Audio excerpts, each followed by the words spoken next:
Trump and Maduro are both amassing military forces as tensions build in the Caribbean. Trump administration officials have privately acknowledged that the intensifying U.S. pressure campaign is aimed at ousting Maduro, a goal that was also a target of Trump's first term in office, when the White House recognized Venezuelan opposition leader Juan Guaidó as the legitimate president of the country in 2019. Follow this channel, ECOchnneltv, for more updates on international news as President Donald Trump weighs military action inside Venezuela, building up forces in the Caribbean, and flying B-52 bombers off the country's coast this week. Nicolás Maduro is responding in kind, repositioning troops, mobilizing millions of militia, and denouncing U.S. activity in the region, a sign of defiance from the strongman as the two leaders are locked in a standoff. Trump administration officials have privately acknowledged that the intensifying U.S. pressure campaign is aimed at ousting Maduro, a goal that was also a target of Trump's first term in office when the White House recognized Venezuelan opposition leader Juan Guaidó as the legitimate president of the country in 2019.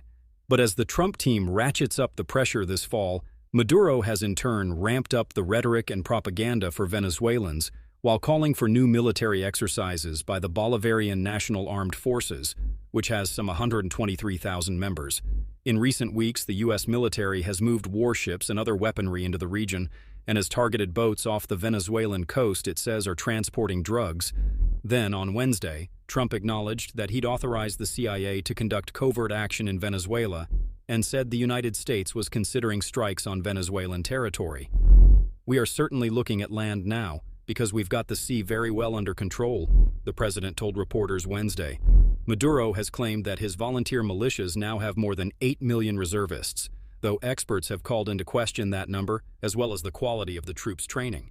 As of October 17th, 20 out of 23 Venezuelan states have been militarized as part of the Maduro's military mobilizations, called Independence 200.